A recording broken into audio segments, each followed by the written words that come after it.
très, très cruel. Quel est votre regard un peu sur le match avant ce but grenoblois? Est-ce que vous étiez satisfait de la prestation de votre équipe? Non, je pense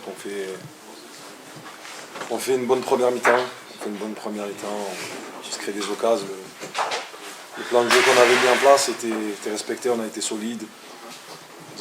Ils ont rien en première mi-temps. Et voilà, c'est cruel. C'est cruel parce que au vu de notre situation, au vu de la débauche d'énergie des joueurs, on sent que depuis 3 matchs, ça monte en puissance. C'est beaucoup plus cohérent. On tient mieux le ballon. Voilà, c'est dur. C'est dur pour nous ce soir. Est-ce que vous craignez justement que ce que vous avez construit ces derniers matchs s'écroule un tout petit peu ce soir avec cette défaite? Est-ce que mentalement, j'imagine que c'était très très compliqué dans les vestiaires? Ouais, c'est très compliqué. Après, j'ai essayé d'avoir des mots positifs, de ne rien lâcher, de continuer. On aura la chance de retrouver notre stade le prochain match.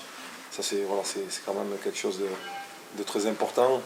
J'espère que les supporters viendront nombreux parce que ils ont montré aux supporters qu'ils ne vont rien lâcher, qu'il y a un groupe de qualité et qui est prêt à tout donner jusqu'à la fin. Donc voilà, on aura à cœur de montrer un beau visage, de continuer à montrer un beau visage à domicile à Turcan. Est-ce que malgré tout, au niveau du contenu, ça peut vous donner des motifs d'espoir pour la suite malgré tout? Bien sûr, comme je vous l'ai dit, on sent que cette équipe, au fur et à mesure, prend conscience de sa valeur réelle. Il y a vraiment un collectif qui commence à se dégager et on sent qu'il commence à avoir des choses intéressantes. L'objectif premier était de devenir plus solide, de faire durer les matchs. Et là on le voit lors des 3 derniers matchs. Et lorsqu'on a rajouté en plus, c'est cette maîtrise. Cette maîtrise, on l'a vu en première mi-temps, on était beaucoup dans leur camp. On a su alterner les temps d'attaque rapide avec les temps d'attaque placés. Et donc voilà, donc elle est en progression depuis 3 matchs. Et donc voilà, pour nous, c'est un espoir de penser qu'il va y arriver des meilleurs jours. Des meilleurs jours, vous avez parlé du retour Turcan, a priori un nouvel entraîneur arrive aussi, c'est presque un nouveau départ pour Martigues. En tout cas, le message que vous envoyez aujourd'hui, c'est que ce groupe-là lâchera rien du tout. Ben c'est ça, c'est exactement ça. Après, je pense que la personne qui va arriver, qui va nous rejoindre, va s'appuyer sur ce qui est fait. Et moi, je vais tout faire pour aider cette personne-là et à continuer à s'améliorer de match en match. Donc voilà, avec le retour dans nos stades, vous savez, c'est compliqué quand tu fais 18-19 matchs à l'extérieur. On a toutes les semaines partir, c'est très compliqué, c'est très épuisant. Et je pense que voilà, il y a un soulagement quand même. Bon, malgré la déception de ce soir, ça aurait été encore un motif de plus de motivation, mais voilà, on va se contenter du contenu qui était intéressant pour justement essayer d'avancer. Vous avez parlé de faire durer les matchs. On voit qu'en 2025, Martigues, quand même, il y a cette victoire face au Paris FC, puis il y a ces 2 défaites d'1 but. Martigues est toujours resté au contact, comparé peut-être au reste de la phase allée, où il pouvait y avoir parfois quelques moments où vous concédiez 2-3 buts en peu de temps. C'est une des progressions, c'est encourageant malgré le scénario cruel du soir.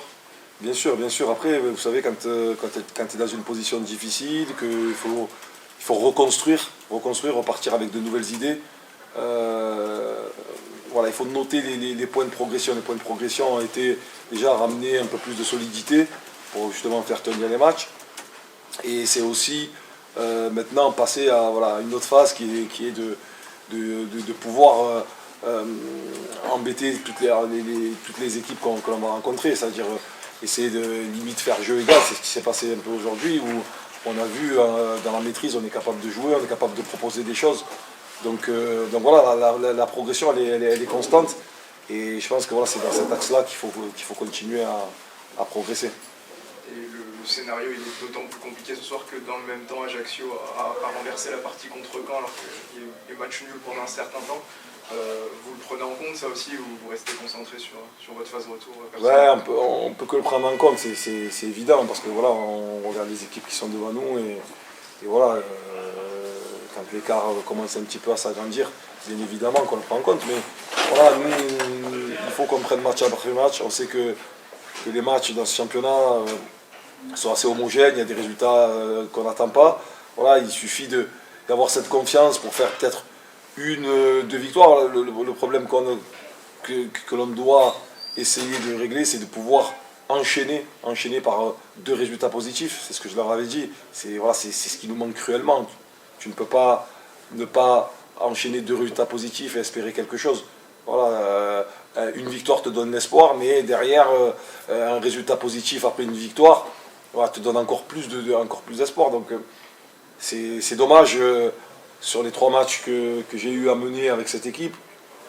J'aurais aimé terminer sur une note positive, ce qui donnerait un élan supplémentaire au coach qui va nous rejoindre. Mais bon, voilà, il y a quand même ce motif de satisfaction dans le contenu.